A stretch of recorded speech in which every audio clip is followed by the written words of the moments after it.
By the way, if you want cable ties that are really cheap, they're not great cable ties, but I don't know what these are called. Little hair ties?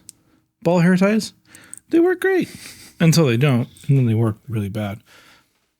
I've always been a Velcro cable tie guy. Oh, yeah, but you can get like 100 of these for $2 or something. Nice. So, well, welcome back to Phantom Power Hour. I'm Josh. And I'm Jeremy. Indeed. Indubitably. Undoubtedly. Indubitably. So, the last one that came out was playing guitars, right? Yep, you got yourself a new Vola guitar. I did. And we kind of alluded to talking about different revenue streams and working different types of jobs and what that looks like. Yeah. Is that what we're talking about? I think so. I mean, we're already talking about it. I'm here for it. I'd taco about it. Oh, this is going to die. That's okay. I don't think I need it. I don't think Do so. we need this? No, we don't need it. This is my like security blanket. Going off book, people. Uh-oh. Here we are. Things about to get rowdy. You know me. Rowdy. It's my middle name.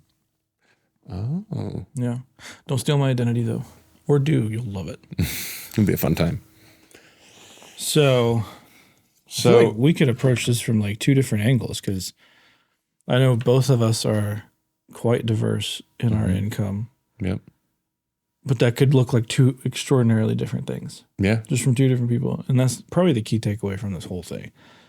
When people talk about diversifying your income, especially in the music industry, that's going to look like so many different things. I think it comes down to like identifying your strengths, your weaknesses, knowing how to exploit your strengths while hiding your weaknesses. Yes, that big time. And not burn yourself out. Yep.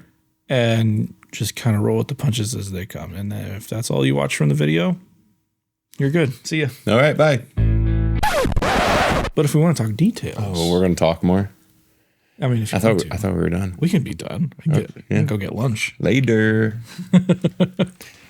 Our shortest Phantom Power minute. The rest of it's just a black screen. Yep. Yep. If you made it this far. Anyway. Time for record Rex. Yeah, I think that there's a lot of, from my perspective, a lot of benefits to diversifying your income, at least as a musician. And for me, the biggest one is keeping things kind of interesting / not getting completely burnt out on one thing. I think from a performer side, which is going to be my perspective for most of this conversation, getting into it, I always imagine like, I'm going to have a living of just performing, just playing music, doing live shows, and it's going to be awesome, and I'm going to love it. And it's fun, and it's great until it's not. Until you are picking up every single gig you can to pay all your bills, and you realize, I have no Thursday, Friday, Saturday, or Sunday off ever. Which is rough. And it's rough like personally, mentally, for plenty of reasons. The same reasons why, like, you know, there's retail workers that work every weekend, and that's also rough because you're just amidst a crowd of people enjoying their time off. You're working, so that part sucks. But I think retail people would be very good at diversification because it's just in their nature to never know when you're going to work. Yeah. My wife worked in retail.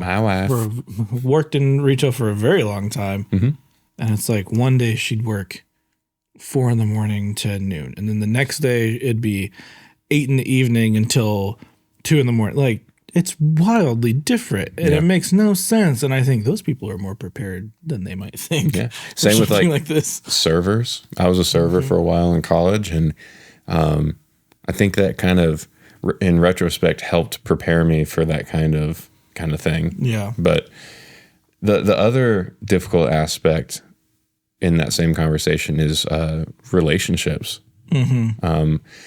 I've been with Kara for many years now, I think 7 or so. And thankfully she's always been super supportive, but it does put a strain on things when you're with somebody, your partner is somebody that has a conventional 9 to 5 or 8 to 4 job or something Monday through Friday, and then I'm out playing shows every weekend, makes things tough. Like, you don't have time to spend with each other. And during the week, in the evenings for a long time, I was teaching, or I'd have rehearsals, or I'd have studio time, or something else where I had to be out. So there were times where we were living in the same household, but never spending time with each other. Yeah. You can definitely start to live that life. But where I've always been trying to get to the position in my career, and it's not something you can change overnight at all. But like trying to like shave things off here and pick things up here to try to get it to a more predictable spot, both as far as income goes and as time goes. Because I mean, the older I get and the more I want to be around my family. When you're young and you're a little whippersnapper and you don't have to worry about kiddos and stuff, like that's your prime. Like you could be hustling your butt off. Yep.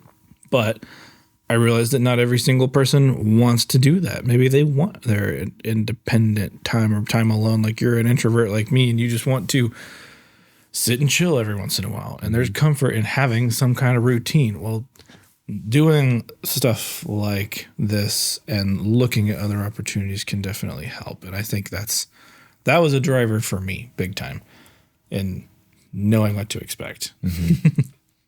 Have you ever found yourself envious of people that desire the stability of a conventional job?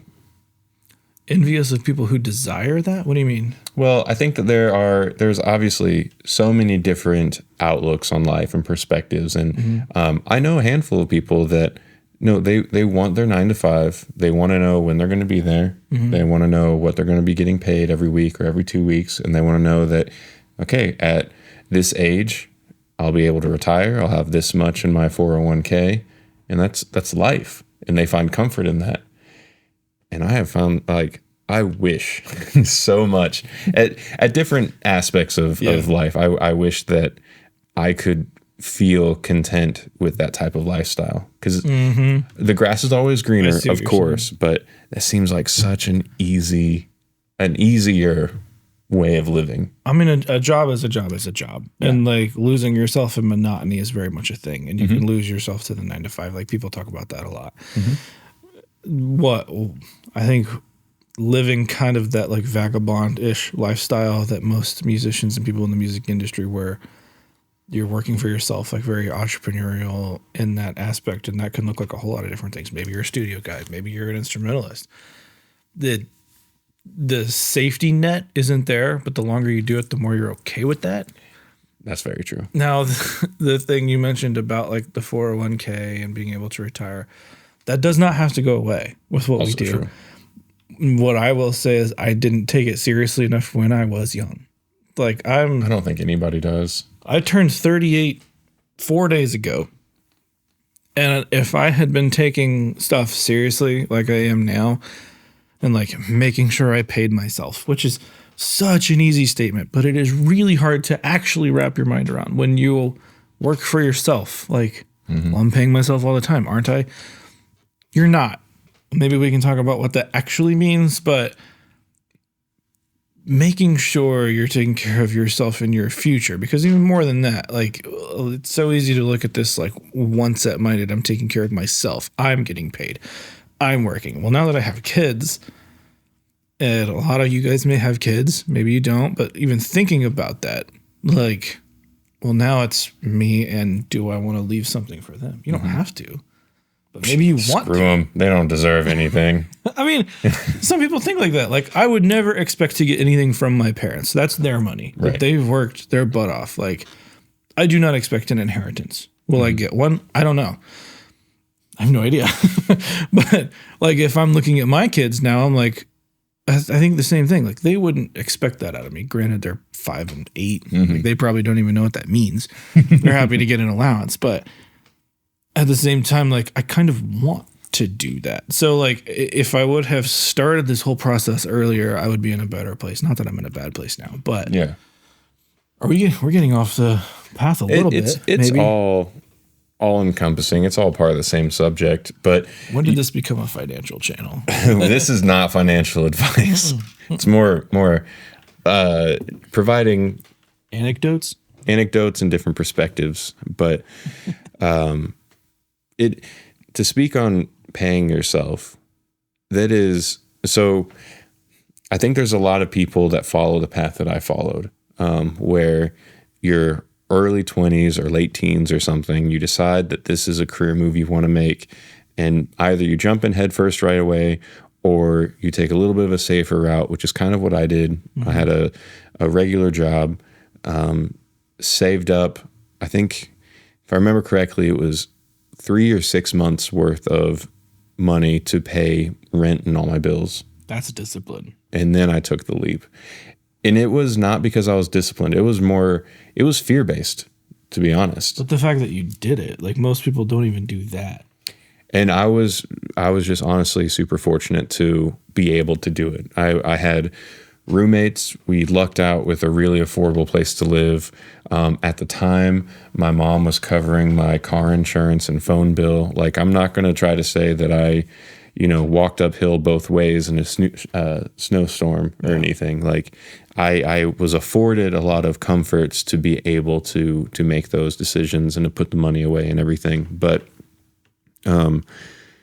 whether you do that or you just jump in head first, I still like struggled financially in the beginning for maybe like the first year, maybe 2 years. And it's been a roller coaster. I mean, we don't even have to get into the year of COVID. Like that was also wild. But at that time, starting off, for a majority of people, it's very hard to pay yourself. Mm-hmm. Like you could even know what that means, understand how it works, but it's just not feasible. Yeah. Or it feels like it's not. Yeah, that's the big thing. It feels like it's not feasible. But so what kind of income streams do you find yourself partaking in right now? Because I know that from the beginning to now, there's probably been so many different chutes that you've gone down, chutes and ladders, maybe. So there's the studio. Mm-hmm. That is by far my largest income stream, and it always has been. Now that's grown over the 12 years that I've had the building. When I first started in here, I was making a very, very, very modest income. Would have made much more money if I would have gone down the road and worked at Chrysler. Yeah. Would have made a lot more money. But after sticking with it for a long time, like I make a pretty healthy income just with the studio. Mm-hmm. Now that said, like through that process, and this is very like personal to my situation, but through that process, I was paying everything off, like paying off the building because I own the building, paying off whatever gear I had, which wasn't much because I either bought stuff broke or like I had initially my dad helped me purchase things that I needed to like get the building up from coming in a basement. So he kind of gave me that first initial loan, like paying that. And then, like slowly working to like pay off our vehicles and all that stuff. So at this point, our general expenses are very low. And that affords me the ability to say no, which has been the healthiest place in my career. Now, I don't always exercise it to the best of my ability, but just being able to do that is huge. It feels so freeing. Yeah. To even know that I can say no to this and not stress about not making that paycheck. Yeah. And there's a few things that have to happen for you to even get to that point. Like you have to be okay living below your means. And again, I don't know why I expected to talk so much about money here. But it's a huge aspect. I think that perspective and ideology is important for anybody, no matter what kind of path of life you decide. Getting comfortable to live below your means I find it freeing. I know that a lot of people think of it as being like you're denying yourself like pleasures in life and stuff. Maybe. But I don't know. And this is what's different for everybody, and how you define success will definitely come into play with how you structure all of these. And I feel like all this is building up to what are we actually talking about? But from the very get-go, you have to figure out like, what do you like? Well, I don't really give two craps about what people think I drive. Yep. So I'm totally fine rocking that dad minivan life, and it's paid off. So heck yeah. Mm-hmm. And I can fit a whole lot of gear in a minivan. You can. Which is very nice. Like, I don't need a huge house. Like, me and my wife, I mean, without getting into too crazy details, like, we could be in a much larger, much nicer house. Mm-hmm. And eventually we want to be. We will be at some point. But right now, we would rather give like experience to our family and have the freedom to not be house poor and go do things. And all of that affords her the ability to make a career decision that she wanted to change recently. It allows me to say no to certain things. And like building in all these little things are just as much a part of it as diversification in and of itself. Mm-hmm. But I don't know, am I getting off on tangents here? I think that it's going to be hard not to with this type of topic. So you've got your studio as a main source of income, and it kind of has been. That's one of like the what is it, the thorough line or something through this whole arc. It's been a staple part of your income. Just to dig into that one a little bit deeper, you do the conventional like bands come in and record. Uh-huh. What other type of income do you generate through the studio? So there's like more traditional, like just straight up mixing and mastering, where I might get files from anybody, anywhere, and mix and or master that or one of those. There's like corporate stuff, where that could be like you're recording voiceover, maybe like a voiceover artist is coming in. You have to set up like a online conference with their producer or their director, whoever they're talking to, recording that and then delivering files. Those are really quick. Those are really easy, and normally they pay pretty well. There's like a lot of video stuff that you can get into. Mm-hmm. Like if you are even remotely familiar with video and how it works, and you're very good at audio, you can offer yourself to a whole lot of post houses that don't know what they're doing as far as audio goes. And like that kind of stuff is, I'm not going to say it's easy because there's a lot of work that goes into it, but it can be very steady. Mm-hmm. And it can be a nice supplement to stuff if like tracking dries up. My whole goal, like if I'm looking at just the studio and I have some kind of a CRM, I use Notion because it's free. Still, people slip through their cracks. And I mean, I just asked you a question before we turned the cameras on. Like, who was that girl that was here? Because when did she want to do the project? Yeah, like I'm the worst about like writing stuff down. I get most of it, but if something doesn't happen in like a very normal situation, like they called, they emailed, then it'll slip through the cracks. So having some kind of tracking, you should use it. Get better than me at it. But if I don't write it down, I will not know what's happening. Yeah, I should actually write that down right now because it's going to slip again. Book it, idiot. I can't spell. Anyway. See, now I won't forget after I already forgot. I think that's generally, I mean, there's always like one-off stuff that happens with studio. Mm-hmm. Do you ever rent the space out? Have you ever contemplated that being part of your offerings? Yeah, I'm definitely more tight-fisted with that. Because I mean, I'm not. I don't know. I mean, you're here. Mm-hmm. This is not. It's a very much a working space. Yeah, and that has been just by nature of me doing what I do here. Like it's very set up for me. Yeah. So other people could come in and work, but when there's the people coming through town, like, hey, I just need studio time. I don't need an engineer. Like even that's like, I don't know, this is my space. Like Right. I feel that every time. But I mean, yeah, there's definitely people who will come in here and like just do their own sessions. And maybe I'm here for part of it to set up, or maybe I'm producing vocals. Like it can be a whole lot of different things, or I'm not involved at all and I can go home. Yeah. Those are always nice when you're getting paid to hang out at home. But besides that, like the studio side of stuff, like I've definitely also kind of gotten out of the building and taking those, I guess, audio skills out.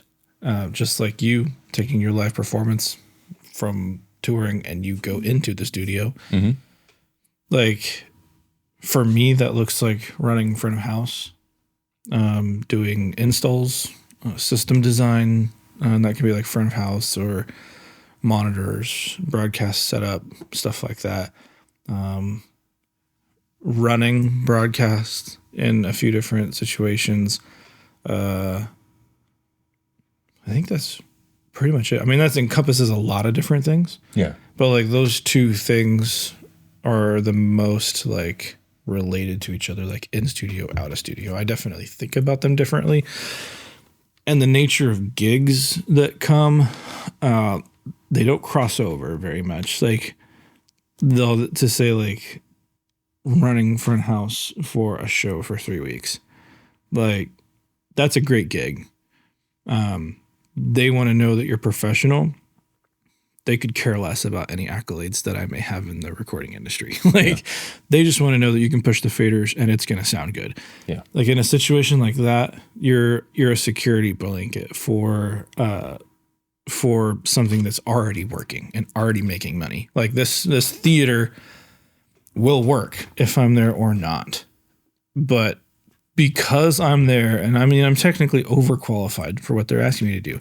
Any of you guys probably would be overqualified to run front of house for like a musical or a theater. I mean, there's some hurdles you have to get over and you have to have general working knowledge about front of house and what to do, what not to do. But all in all, anybody could do that. It's not the same as trying to mix 7 bands on a bill. No. Yeah. And it's very repeatable. It's mostly you're just there to like problem solve and troubleshoot really, really, really fast. As they want to know that the patrons who are coming and spending $27 a ticket, that they don't have to refund all 500 seats. Yeah.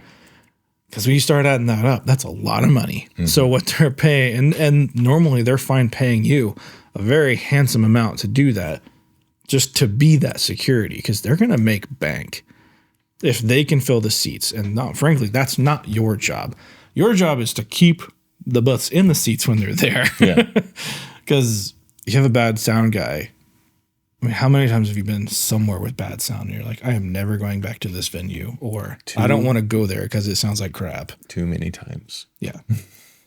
And that's what they're paying for. And if you can provide that service and not be a total douche, because let's be real, like there are even other venues you can go to where you're like, yeah, it sounds okay, but that guy is really hard to work with. Yep. If you can do a decent job and be a decent person while that's happening, you're gonna get hired. Because there's not a whole lot of people out there who are decent. And that's harsh. That's harsh. I mean, felt it. Yeah.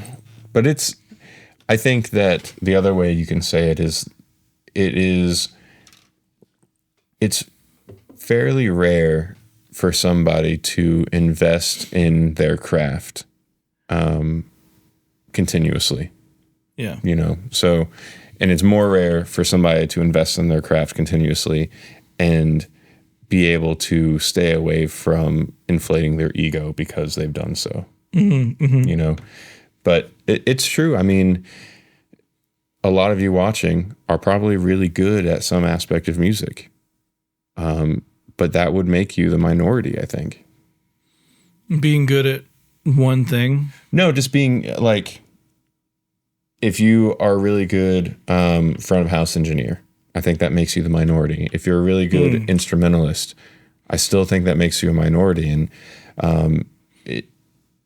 it doesn't seem so if you like scroll through Instagram or TikTok or whatever, it seems like everybody and their cat is amazing at playing guitar or piano or something. Yeah. But I don't know. It always, to me, goes back to the hang factor and what is this relationship between skill and passion and the hang factor. Mm-hmm. And when you have all of those things combined, that's where you become the needle in the haystack, I think. Yeah. I mean, you have to have some level of interpersonal skills. Mm-hmm. And I mean, that needs to be practiced. I've never been good at that. Like small talk is awful. If you're into Enneagram stuff, I'm a 5. Very analytical, over-researcher. I don't tend to show emotion. I don't tend to feel emotion most of the time. But honestly, like doing this kind of a thing, when I started YouTube over COVID and learning to talk to a camera, that's helped a ton. Just in how I can portray emotions and portray what I'm trying to say. Yeah. That has been immensely helpful. And you can figure that out. You don't have to talk to a camera, just forcing yourself into those weird, uncomfortable situations, because especially if you're like me and you really hate that and you hate talking about money or you hate having those difficult conversations as part of getting a gig, if you practice it, you do get better at it. This is true. And if you start to kind of acquaint yourself with like the business side of things, I mean, even in the most general sense, if you learn how a theater works, I mean, you could say a theater venue, whatever. If you know, like, okay, here's what like an operations individual at that location would tend to do. Here's how many seats are in this place. And if you can quickly do math, like, okay, well, they're going to pull about this much in a night. Here's how many times this show happens this week. This is probably a fair price for what I can ask for my services. Mm-hmm. Like, just really quickly being able to do that and not take advantage of somebody, but be educated throughout the process. And if you're open and honest about them, like when I went to that theater and we were talking about, you know, how much it's going to cost to get me in there, honestly, at first I did not want the gig. So I was like, well, it's not really going to make sense for me. It's not going to make sense for you. It takes me out of the building. And they're like, well, what's your day rate at your studio? What if we pay you more than your day rate at your studio to have you here? It's like, well, then, yeah, I guess that works for all parties involved, I suppose. Yeah. But that was a mistake on my part, not realizing like how like this is a profitable venture with or without me, and they're willing to pay for quality. So it's okay to get paid in that aspect. If that makes sense. Like it's weird to think like if you deserve a certain amount of money for a certain amount of time giving this particular service that you're going to do. Sometimes the person on the other side of that conversation is happy to pay that, if not more. Yeah. Like, don't feel like you're the bad person when you're asking to get paid for something. And those weird conversations, like if you just approach it honestly and you're halfway trying to be knowledgeable about like what you're walking into from a business aspect, like it can tend to work out, or at least you can speak intelligently to the person across the table and they're going to speak intelligently back to you. And if you come to agreement, great, you got a job. Which is always good. Always good. Yeah, if you like the job. Well, that's true. Ooh, that's a whole other aspect of all this, though. Whichever kind of route you take, you're at some point going to be taking jobs that you don't really like. You don't have to, I guess. You could probably set yourself up in a certain way, but that goes back to you and I are thankfully in a position where we can comfortably say no to those jobs that we don't want to take. But at least for me, there was a long time where I didn't have that luxury. Yeah. From the performance side of things, I have always had a mentality and an ability to find a way to enjoy it. Mm-hmm. Right. But that doesn't mean it was exciting at the same time. So I've done tons of country shows that I wasn't excited to play. I enjoyed myself because of the people around me and the experiences that came along with it. But I wasn't excited to go do those. But I wasn't in a position to say no. You know, same with a bunch of, wedding gigs or cover band gigs around town and stuff. But sometimes you just have to say yes financially. Yeah. And I mean, even now, there's stretches of stuff they go through. Like if you're living life and even a somewhat entrepreneurial set where you don't have a fixed income that you're working with, but you know enough to see like the cyclical motion of your income throughout the year. And you know you're coming into a season where like, okay, well, this is going to happen. This is going to happen. The kids are getting sick a little more. Or we're going to have to pay for this. We're going to have to pay for this. You start taking jobs. Yep. Taxes are coming. That's a whole other conversation. Owning property, I pay my number one expense is property tax. That's absurd. It's astounding. And you're in a location where property tax isn't nearly as high as it could be. Commercial property tax here is really high. Oh, yeah. Residential is not high. That makes sense. Yeah. Commercial is very high. I can move in. Would that turn into residential? No, I think that's just illegal. Oh. I don't know. Loopholes. Loopholes. Right? We'll find a way. So on your side of things, maybe not. We'll have to talk about yours too. I feel like I've been talking a lot. We will. That's okay. I like listening. I'm sorry. And hey, don't be sorry. You're important too. Jeremy. What was your question? On the either like mixing or production side of things, I think it would be good to like talk about the other optional income stream opportunities that there would be, which maybe aren't completely different than what you have done or currently do, but my mind goes to maybe this isn't even a different stream, just a different avenue of getting it, but there's like work on Fiverr, that kind of thing. There are... Which is really difficult because there's lots of people out there that will undercut you the second they can. Yeah. Yeah. I tried that during COVID, which that was a whole reason, like starting YouTube during that time, like just finding something to do with my time. So aside from things like Fiverr or just different avenues of getting files to mix and stuff, there's also like the educational side. Oh, and there's even more within that. Like mixing and mastering is like the final couple steps in the process.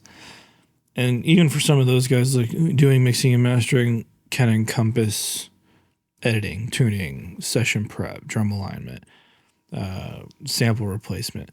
Some of those things, just given people's workflow, that's not really something that they need or they're into, but there is a whole side of the industry. Pre-production as well. Yeah.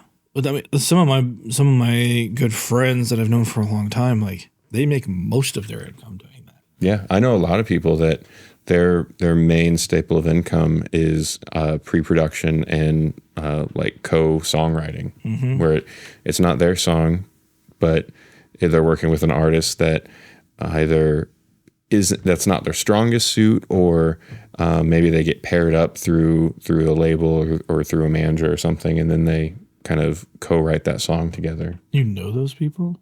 I know a few people. I want to know those. I know some people that know some people that rob some people. Oh, geez. I don't remember where that's from. That's an old line from something. I know some people that know some people that rob some people. I don't know. I want to know those people though. Yeah. Because that's a whole side of it too. That like that's an unfamiliar portion of the industry. And that's the thing right there. Like there's so many avenues to go down. Yeah, you could. I mean, I don't think you or I do any of this, but you can make an entire living by just booking people. Yeah, just being a manager / agent of some kind, and sometimes those are the people that make the most. Yeah. But like finding a way to enjoy and be good at the things that people do not like to do. Yeah. Because I mean, anything in this industry, in music, people can do by themselves. Especially now. I mean, on so many of my videos, it's like, why would you start a commercial recording studio? You'll never make money. Well, I make the best darn money I've ever made in my life. Like, I'll just say that. Just in this building. And there's money out there. I'm not going to say it's easy to get to. I don't even remember where I was going with this. What did you say right before? We were talking about how there's so much in this industry where people can do it all themselves. Yeah, okay. Like a lot of these things are like you don't need to exist, is what I was saying. Like having a recording studio. Rude. Well, no, I mean, it's true. Like some of those comments that people put on my videos, like, you'll never make money. And because they can see it from that side. Like, do they need a recording studio? No, they're not wrong. They're not wrong about that. Well, and they've got AI to mix and master their songs now. Yeah, they sure do. Or they've got their buddies can record them out of his apartment. Like, and that's totally true. Or they can record themselves. The ability's there, and there's really no hurdles. The thing is, like, people, because they can doesn't mean they will. Yeah. And it doesn't mean they want to. And it doesn't mean that's their strong suit. Like, and it doesn't mean that they're going to get the highest quality of product at the end of it if they do it all themselves. Right. Or maybe they can, or they're fully able to get just as good, if not better, of a product, but they don't have the timeline. There's the psychological aspect too. You and I were just talking about this, but when you're working on your own project, you just overanalyze every single thing. Oh my gosh.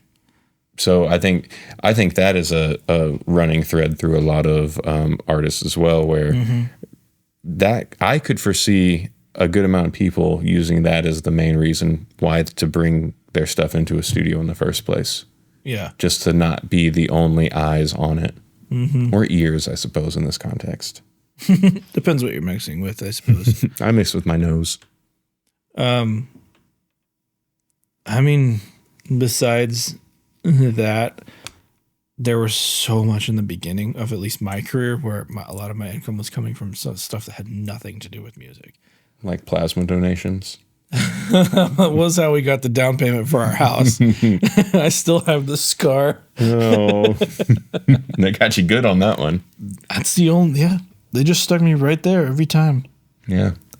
I don't have my scars, but I went a good amount of times. Those needles are big. They were chungus needles. Yeah. I hated it doing it every time, but I hated it the first time because I didn't know what to expect. But after that, I don't know. I just like watching the little dilation thing spin and separate the blood and plasma.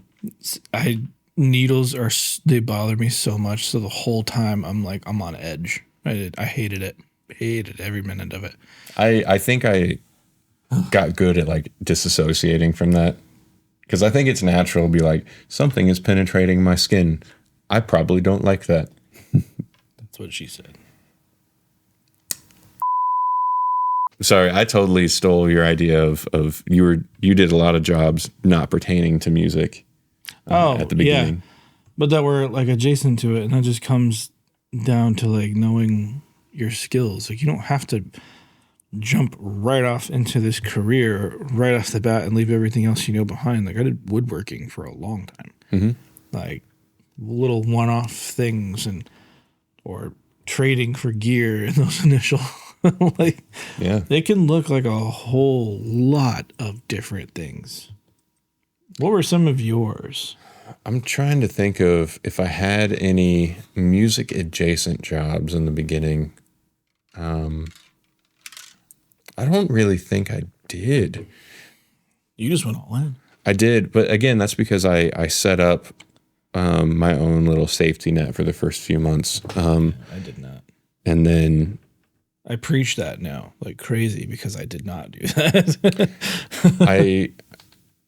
When I first started, almost all of my income was based on wedding gigs and church gigs. And that's all I was doing in the beginning.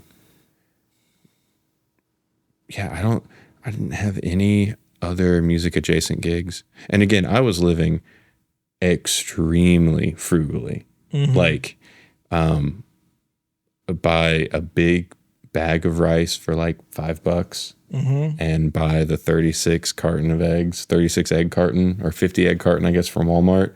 At the time, that was like another $6. That's like 2 weeks of food or more. And that was my grocery list. I think I only had to pay $150 of rent for the month, something like that. Wow. At the time, the car I was driving was paid off. So I was able to get by with very, very little. But with the free time, this wasn't an income stream, but it was a strategy of mine to find other ways to play, find people to play with. Because even at the time, I had a few connections from college. I was still living in the college town at the time when I started taking the dive. But I still understood that it's not super easy to find people to play with, especially since I was already, most of my Saturday nights, I was out playing for a wedding. So I didn't have the ability to go to a show and meet people. And even then, my social skills weren't very strong. And even to this day, how would I like meet a fellow musician at a gig and be like, hey, you should let me play with you sometime? Yeah. Like, that seems very rough. Some people can do it. Some people are social wizards, and I'm not that guy. That's not me either. I don't understand it. So I spend a lot of my time doing Instagram content, and I never had like viral videos or anything, but I did have local friends share stuff. And then I also had a backlog of anytime somebody would refer my name to sub out or whatever, well, now they had at least something to see, an idea of how I played, you know? So that was your way of staying top of mind. Yeah, exactly. And that's the biggest portion in this, like all other things being equal. How can you also stay top of mind with the people who would possibly hire you for any of these gigs? Yeah. Instagram and YouTube has helped me like crazy. I'm sure, yeah. I mean, and that's all it was to start out with. Like some of the few videos were like, here's how you should prepare coming into the studio. Like it was literally just, let me teach you how you can be a better client for me. And like, just but still haven't done the how to wrap a cable video. I'm on one day. It'll be the greatest thing. It'll be a special day. Income for me now, though, is we've talked about some of this before, but I teach. I don't teach in a commercial setting anymore. That is a recent change as of a couple months ago, but I still have private students. I do a good amount of tracking, some production work, and then playing live, of course, do church gigs. Do you know your percentage breakdown? Of like where income comes from these certain things. I don't know exact numbers, and it's tough because it is extremely fluid from week to week. I don't have a consistent church gig anymore either, so even that, which used to be a staple, I know what I'm getting every Sunday, is also fluid now. So a majority of my income, probably students still, I would say. If it's not from students, then it's pretty evenly split between students and like performing live with original groups. I don't do hardly any cover band gigs anymore. That was one of the first things I started saying no to once I was afforded the ability to do that. Excluding, I'll still do wedding gigs and stuff because it's very the way that the organization works that I'm a part of. It's not much work other than showing up and playing. So I'm not obligated to, there's no rehearsals. I've done it for so long now that it's very rare that I have to even learn a song. Most of the time it's, okay, well, this is going to be like 6 hours of my day. Going to get a really nice paycheck, get fed some nice food, get to jam with good musicians that I probably haven't met before. So those are always pretty fun. Those are always good ones. And constantly meeting new people kind of helps feed that fire in different ways, I would imagine. Yeah, that is that whole organization honestly got me a lot of gigs out of the gate as well. And then just being seen around town. Once I moved to Indianapolis, it started happening a lot more where I was playing a lot of more shows in the city, whether it's with cover bands, original bands, and so forth. And even like through the church circuit, that's also such a great way of making connections and building up the musical network. Because a lot of those guys are tapped in so many different areas. Yes. Yeah. And they'll hire you for other church gigs or things that have nothing to do with church. Yeah.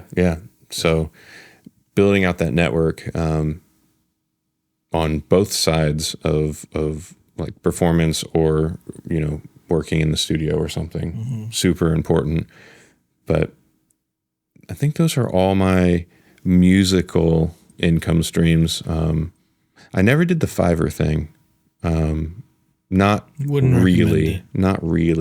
I realized, kind of like what you were saying super early on, that there's so many people out there willing to do it and willing to do it for less. There was a time where it made sense and I made some money on Fiverr, but anymore. I think the early adopters, if you were early enough to kind of get more and more good reviews on your profile and stuff, and it wasn't so over encumbered with a lot of people doing the same thing, but I didn't really do much of that. I spent a lot of time diversifying outside of music too. We might have talked about this before, but during COVID, my only possible income at the time was teaching. And thankfully that was able to keep moving forward with online lessons and stuff. But outside of that, I wasn't playing anywhere. I wasn't tracking anything. That's when I looked into Fiverr. That had exploded even more than it already had before then. Yeah. And I was like sitting around all day, every day between my students or after my students and thinking like, I could practice, but I already have my bass or guitar in my hands for like 6 hours and I practice a lot and I just started getting super burnt out. So I started just messing around with other stuff. And that leads me into the topic of like, been doing more and more video editing stuff, doing that with you and doing that now with some other folks. And I did some music video work. I used Blender a couple times and made some music videos for people. Pretty straightforward stuff, but still, I guess, music adjacent. And by the way, he's really good at what animation. What would that be? Like 3D design. Some of the stuff you've done is pretty crazy. It's just been fun, man. It's just been fun. You should post a couple of them on the screen because I would imagine there may be some people out there who would pay for that kind of a service. Maybe. I'll do it. But I could never draw. I think that's what led me to want to do it so bad. I've never been able to draw ever. I tried. I've tried to draw. Can't do it. But where did you post some of these? Was it Instagram that you posted? A lot of it's on Instagram. Yeah.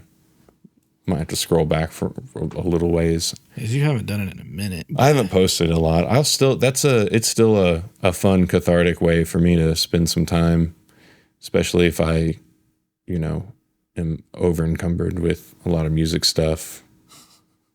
Yeah, a little Play-Doh Ivysaur. Like some of these are just crazy, dude. I remember when you would post some of them, I'm like, what? Yeah, and there was a lot of Unreal Engine stuff too. That's most of the animated things are through Unreal. And this was like before we really started hanging out, but like the character design stuff. Like, yeah. Come on now. That's a hard surface model. So is that one. Yeah, I don't know what any of this means. That one was a VR sculpt. That's when I got my VR headset and I tried sculpting in there. They're so wild, dude. Like, but I can't wrap my mind around stuff like that. But that's a skill set that you have. Mm-hmm. That was kind of born out of music, antithetically, I suppose, and now incorporated into kind of my income strategies with music. Mm-hmm. So, and that's all it is. Like so much of this is like it's strategery.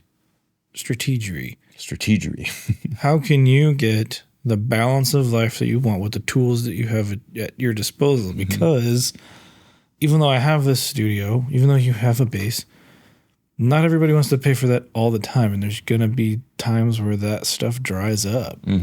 So just having a backup plan. Having those other people you can call, like, hey, I have some time in my schedule. Do you want me to do whatever? And you'd be surprised how many times people say yes. Like, it's the more you can build up that stuff, having good relationship with clients and treating the clients that you have had really, really well, like are the students in your situation. Yeah. Like, I imagine that stuff will come back at some point if it hasn't already. Yeah. I mean, there have already been multiple scenarios where, I have a few students that either have graduated high school and moved out. I have a few students that are at Berkeley now and one going this winter and or this fall. And the one that's about to move in a few weeks, his mom was like, well, when he leaves, can we start doing guitar lessons? Because like you worked with him for so long and I've always wanted to learn. So that's kind of just one of those things where they're also just a really awesome family. There's a few times cool. I teach vocationally now, so I go to their homes because I don't have a proper space at my own home to do it. I also feel like it's safer in terms of like, I don't know, You're not bringing people into your space. Yes, yeah. That can get really hairy very easily without anything wrong actually taking place. I feel that. So I do it vocationally, but there's sometimes where I've showed up and they're just like, hey, brunch is ready. Come have brunch. It's like, okay, that's fine with me. Some of the students that you've talked about, I'm like, you're living the dream. Right. It's been great. And I said it on the podcast before, but I never wanted to teach the whole time. Like, cause even when I was going to college, my mom was like, well, maybe you should go and like think about education and stuff. And I had a few other mentors at the time that were saying the same thing. I never wanted to do it, but then I started doing it out of necessity. And do you find that you like it at this point? I love it. Yeah. It's for so many different reasons. It's helped my interpersonal skills even more. More than that, the more you have to break down an idea or a concept or like think about, well, why do I do it this way? And then explain that to somebody. It just improves your own understanding and your own playing so much. 1 sec. Eating. Yeah, breaking things down just helps you understand it more and improves, at least for me, improve my own playing. And it forced me, I had to practice so much.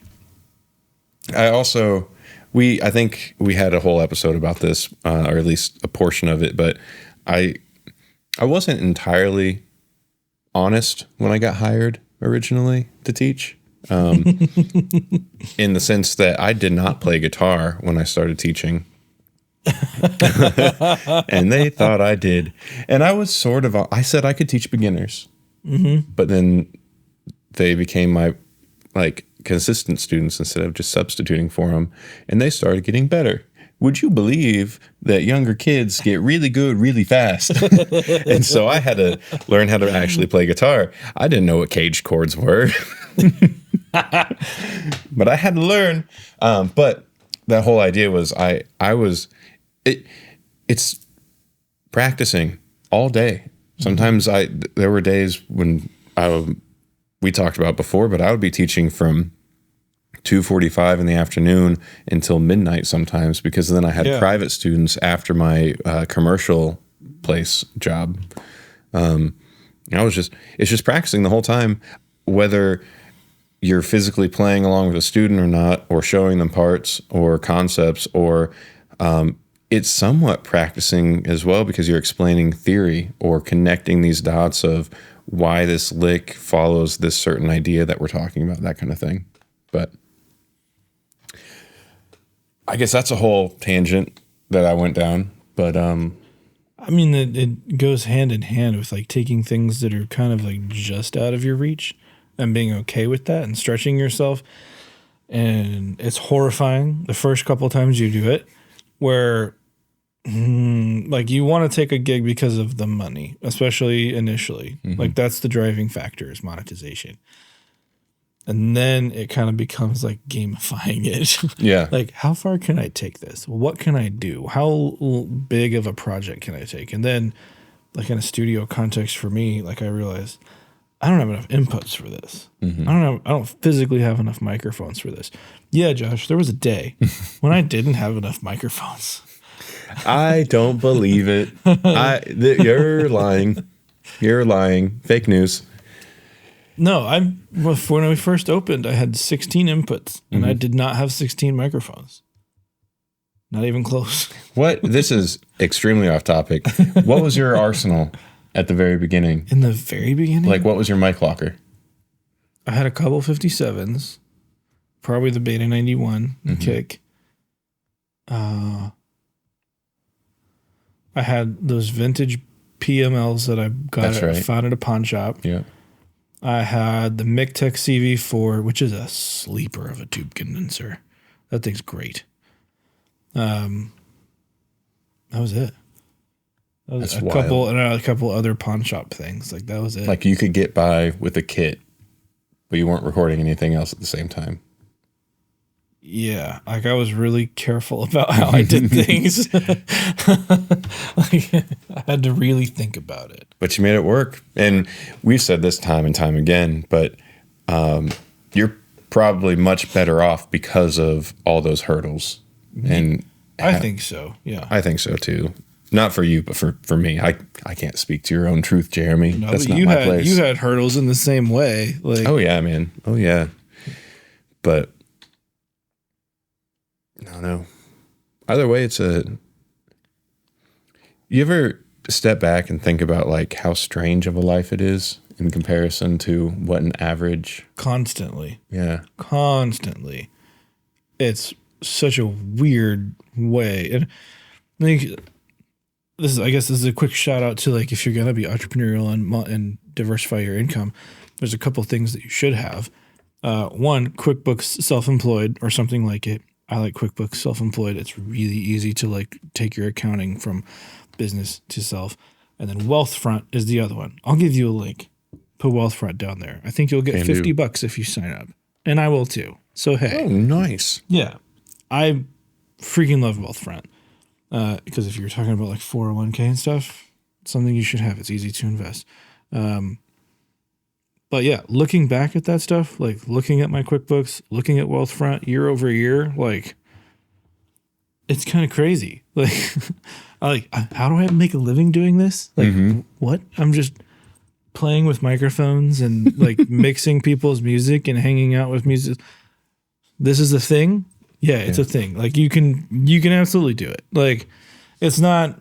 I'm not going to sit here and say it's the only thing you're going to do for the entirety of your career. That's all we're talking about. And it's not always sunshine and rainbows. And that's the part that makes it work. Like, getting out there, like, you'd be surprised what your most lucrative gigs come from. Like, taking this random job, running front of house at this weird, shady show that turns into, well, somebody was there and they thought, there's no way this garage sounds this good. So then they hire you to do this. Yeah. And then the person there hires you to do this. And all of a sudden you're mixing post for Disney. And you're like, what? Yeah. Because I was running sound in a garage? Like, I did a weird one-off country club gospel gig. And through that, found myself on tour in Alaska, playing a show on the same stage as Corey Taylor's other band that's not Slipknot. Why can't I think of it? I don't know. Ooh. I'm looking at you through the glass. Don't know how much time has passed. Gotta feel. I'm a notorious. I just listen to music. I'm not paying attention to who now it is. Now I have to look it up. Who did Through the Glass? Where at in Alaska were you? The whole state. That's a big state. At the same time. Yeah. Through the Glass. Stone Sour. Okay. On the same stage as Stone Sour. That's pretty dope. It was very cool. And it, just like you said, like, you will be surprised where saying yes can get you. Mm-hmm. But you have to be able to say yes. You have to be prepared to do the work that goes along with saying yes. And right along with that, those will definitely be gigs that you're like, why am I here? But if you maintain a professional mindset the whole time and work as hard as you can while you're there, because you're there. You're working. Why not do the best possible job you possibly can and be the best person to those people that you possibly can, because it will come around. Anyway, sorry. Yeah, no, that's a mindset that my mom instilled in me early on. One mindset that she instilled is one that we already talked about, but that's not today, but in a previous episode, and that was don't settle when you're buying something that you want, which I've benefited from that mindset so many times, in terms of just because I don't have the money now, but can afford something cheaper that I don't want necessarily as much or won't do the same job, like wait it out, wait to get what it is that you want and actually need. But the other mindset is like, whatever your role is, whatever your job is, if it's to scrub a toilet, then make sure that's the cleanest toilet that they're going to see. You know what I mean? And I don't know. I think that kind of mentality has helped me a lot. And my first job ever, I was cleaning toilets. I was working at Teresa's over there in Rossville. Oh my gosh. Yeah. But I was Grandma worked there. Started out as a dishwasher, and then, I just had that mentality. And I don't know where I'm going with that, but I think it's a really good thing to try to adopt, that yes, you are going to be doing gigs that you're not stoked about, and you're going to be doing it for the paycheck. And you might be complaining to yourself in your head, or even to those around you, that it's not even worth the money, but you're going to be doing it anyway because you need to make the money. Do the best job you can. Anyway, you don't know who's there. You don't know what connections or what bridges you might be burning down by not presenting the best version of yourself in that environment. People watch your career from day one. And even when you don't think you're being watched, people see you. And even when you hope they're not watching, people see you, and vice versa. Like when you're doing some of the best work that you could possibly be doing, people are watching. It may not come around immediately, but it does come around, and that stuff accumulates, and it accumulates with interest.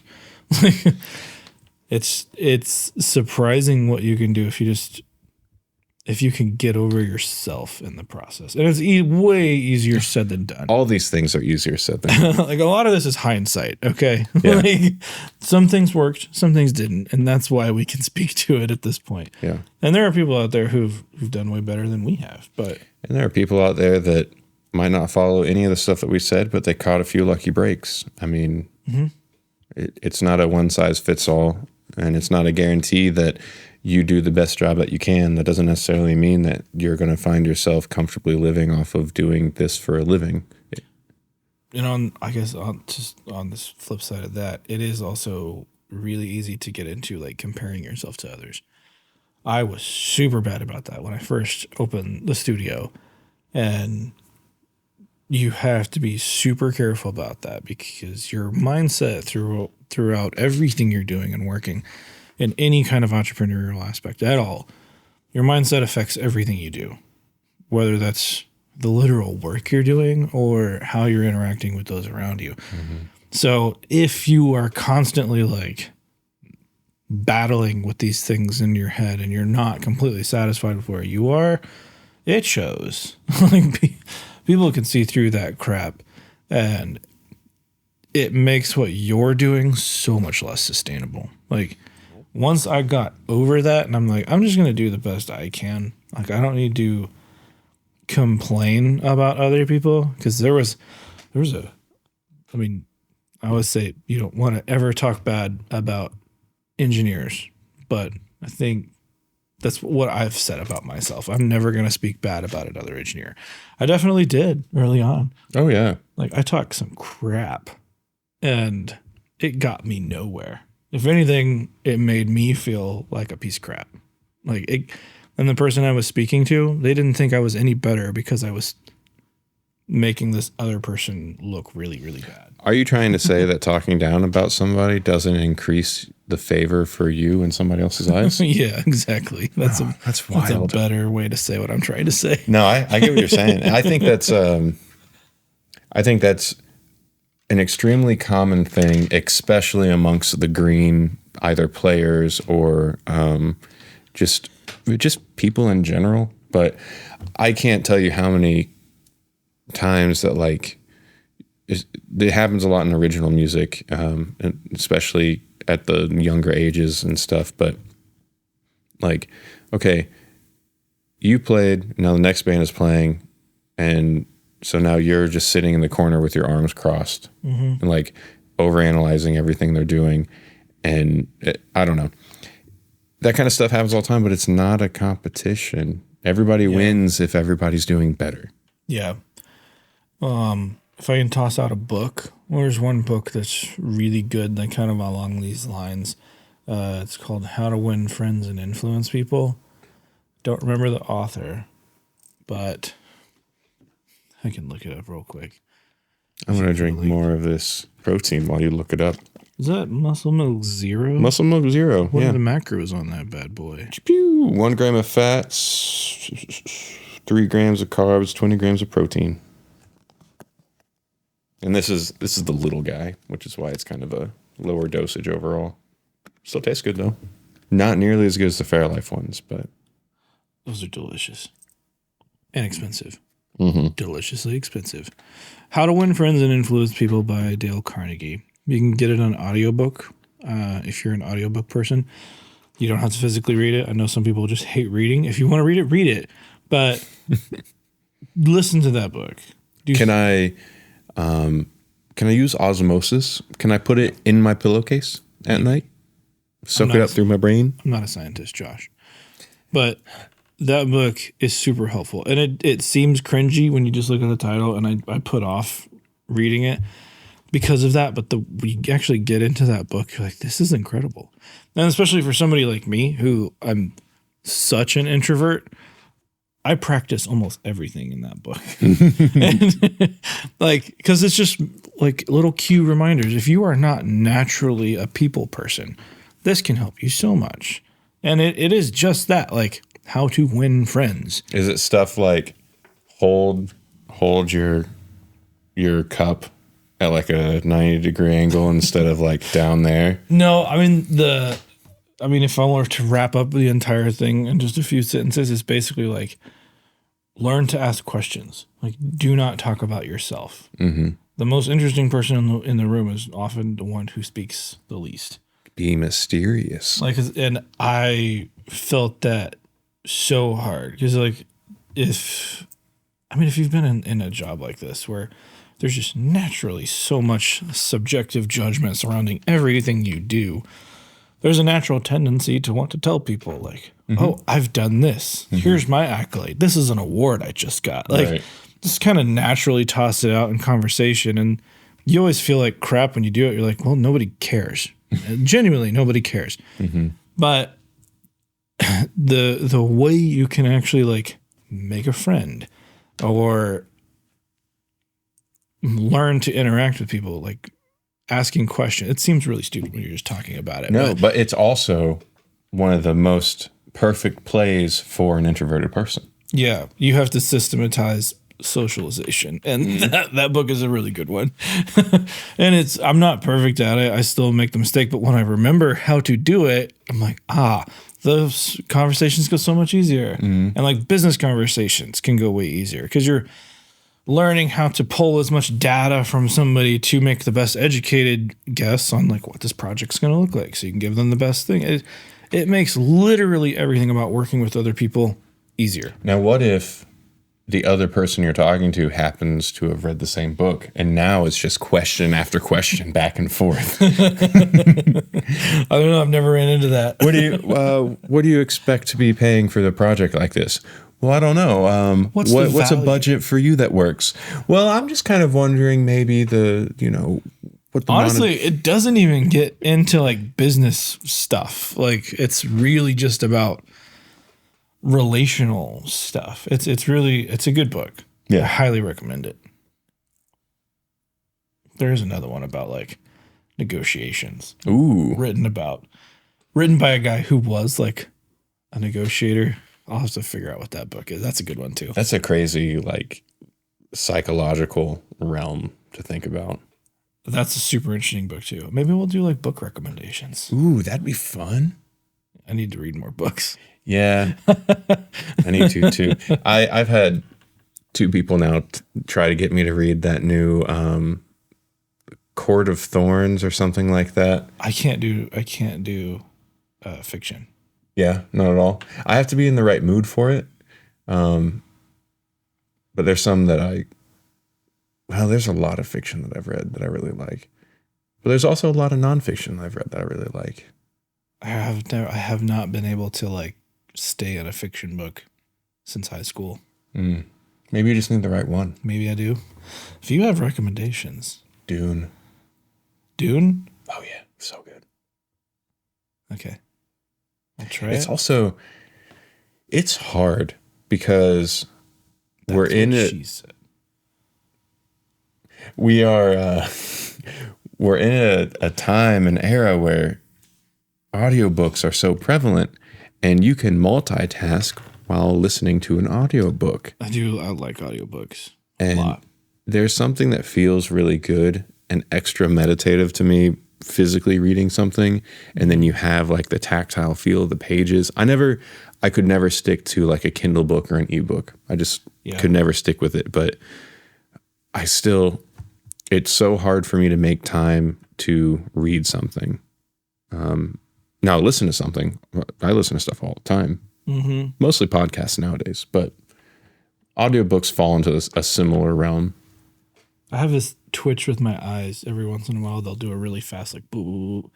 So it's really hard to read a physical book. I mean, it happens like every few minutes and it'll last a few seconds, but it's hard to get back into a book after it happens. It breaks that whole concentration thing. It snaps you out of it. So like audiobooks have been a godsend for me.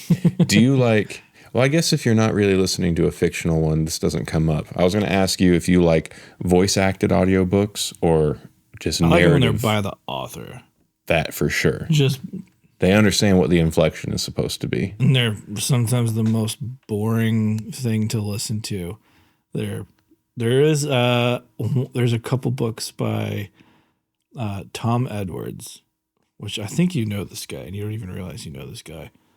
But he has a series of books, and you can bleep these if you need to. It's like called History. Fuck yeah. Mm-hmm. Is he the one that we did like the R&B session with? He's not an artist. Oh, he does marketing for a few different companies. Oh, okay. But I realized he called me when he worked at Focusrite, and I was like, I know your voice. Because I listened to his I know your voice. I had listened to his audiobook, Planes, Trains, and Guitar Strings, where he like traveled all over Europe trying to work and be like a musician. And now he does like marketing for all these different companies. And he also does like these weird history books, like reimagined. That sounds fun. It's super like audiobook voiced by authors. Tom Edwards. Have fun with that one. Tom, if you're watching this, I'm really sorry, but I love your voice is hilarious and I love it. So, but yeah, that was a tangent. That's okay. I just threw out like 4 books this episode. What is happening? Maybe, somebody on the other side of that lens needed to hear one of those books.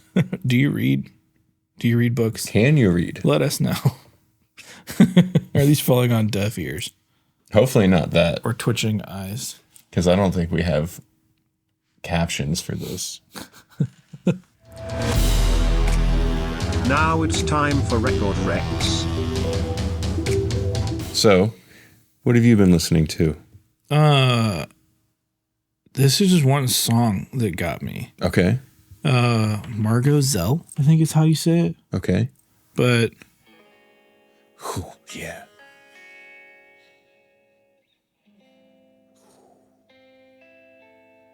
Give it a second to mature. Time to beat the heat, unrelenting sun.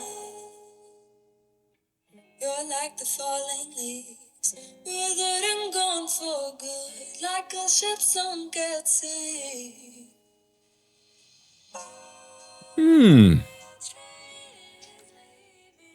Like, I got goosebumps. Then it turns into this fat thing. How are there only 20 likes on that song? I don't know.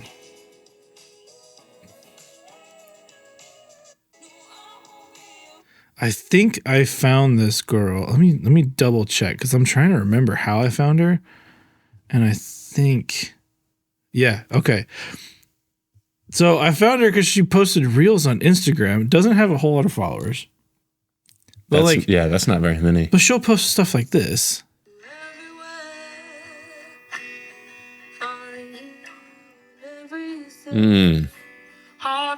Like, I fell in love with this girl's voice. And like all of it is her singing. And I was like, she's got to have something. Because I was like, otherwise I'm going to be like, how can I record you? For real. And she has this song. And I was like, this. So Margot Zell. That is solid. This girl is under the radar. Like, you got to find a way to like tag her in something. Oh, yeah. I can make a short about it or something. But Margot Zell, incredible female vocalist. I don't even think she has that many songs, but yeah, that's it. That's the only song? When did it come out? 2019. Oh, Margot. You're doing a disservice to the population by not having at least a full album. Listen, we've got a building. Okay? We know some things about making songs. We can record some stuff. I want more of an excuse to hear your voice. Is what I want. Because it's magical. So, but this song, go listen to this song. It's only got 20 likes on it. Go blow this freaking thing up and convince this girl to make more music because it's a crime that she hasn't. And tell her we sent you. So if you like under the radar stuff, that's about as under the radar as I could go, I think.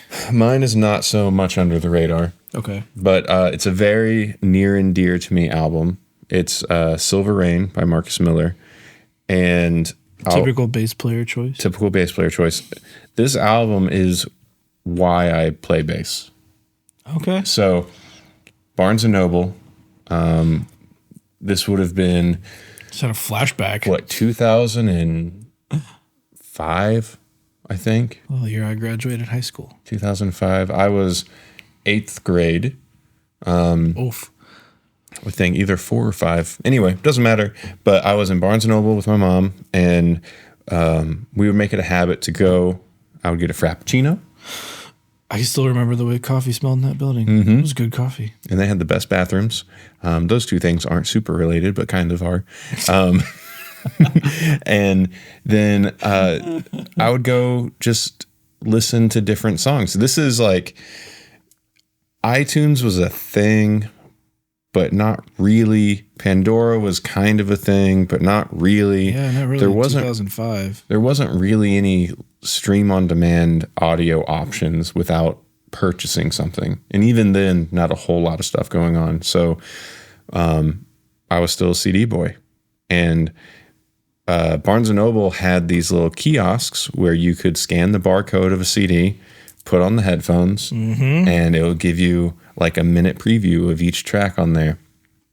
And I was, this was like the heyday of me discovering jazz in a real way. I always listened to different jazz stuff growing up, but I was playing saxophone religiously in like a jazz band and really started falling in love with jazz. But a lot of it at the time was like Joshua Redman, Duke Ellington, like a mixture between big band and then like solo saxophone stuff. And I saw the Silver Rain album cover and it just intrigued me. It's kind of a cool album cover. I didn't really know what it was. Then that was just a picture of him. So it's a reflection of him, but it's on the pickup cover of his bass. And I didn't know what that was at the time. I just saw it and I was like, oh, this is kind of interesting. And I would shop with my eyes with album art for artists I didn't know. I listened to it. The first song that I heard, I clicked on track 2, Bruce Lee, because I'm also a huge Bruce Lee fan. I was like, that's interesting that this jazz album has a song called Bruce Lee.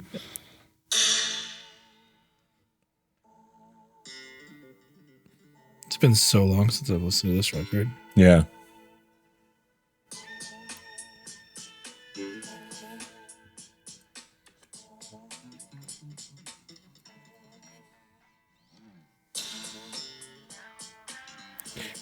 So my first thought was, what is this? I had never in my life heard bass played this way before.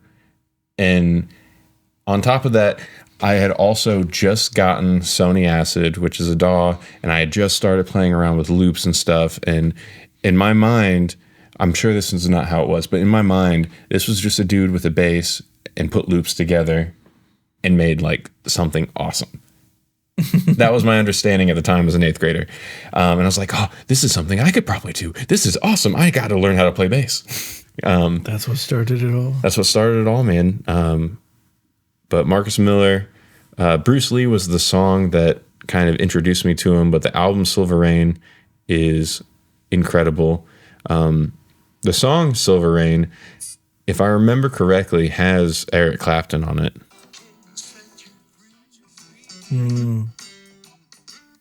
But I don't need to talk a whole bunch about Marcus Miller. If you don't know him, go learn about him. Should. He has been around the block. He's played with crazy, crazy cool people. Genuinely like one of the sweetest dudes. So nice. I had the opportunity to have lunch with him and Victor Wooten at NAMM, and it was just how many people were there? Not a lot. Oh my god! It wasn't like the whole posse or anything. It was just I don't even remember how it happened, but I was just like, hey, I know these guys, and they're just like sitting at the food court thing, and I was like, oh, in the building. Okay, yeah, in the building. Yeah, we didn't go out for lunch. They weren't like, if they were still in the building, how were they not? I don't know. Not swarmed. Yeah, people swarm Victor. I could see people not completely recognizing Marcus right off the bat. Yeah. You know what I think? I think it was the day before a convention opened, because I had there was a vendor. Yeah, not the vendor badge, the exhibition badge. Okay, is what I had. So I was there a day early, and I believe that might have been what it was. But the point of it, the moral of the story, both of those guys, crazy, just kind people. But that album, Silver Rain, and all of his albums really are just like this really cool masterclass of rhythmic components, but also how he fills the melodic role. I don't know. It's a great album. All of his albums are very cool, but that one has the most nostalgia for me and the most kind of like personal importance, I suppose. One of those weird turning points. What would have happened to your life if that record wasn't in that kiosk that day? I probably would have kept playing saxophone and then realized that there's not much of a future for me personally with the instrument. Probably kept playing for fun and probably would have used my degree in computer science that I got. For sure would have gone to a different college. But yeah, it was a huge turning point for me for sure. Crazy. One little kiosk. That should be our band name. Chocolate Frappuccino. I can smell it vividly. Man. Barnes & Noble still exists. I don't believe you. I haven't been to one in a very long time. Barnes & Noble is like a fever dream to me.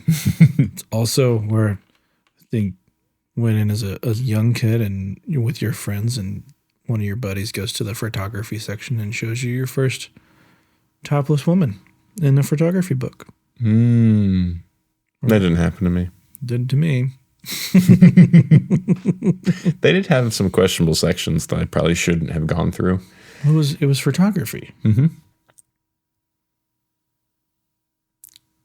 I like how you say that word.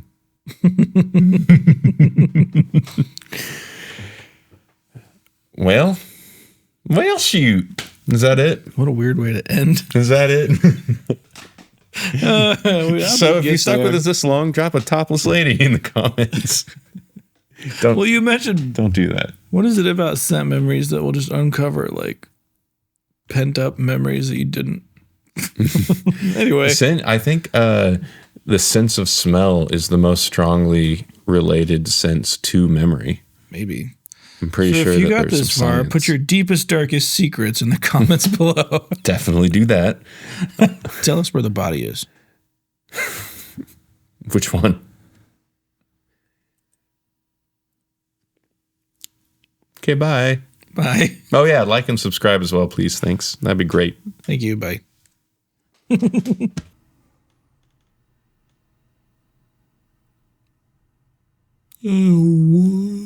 Mouths are weird. Well, he's not here. Josh, you're weird.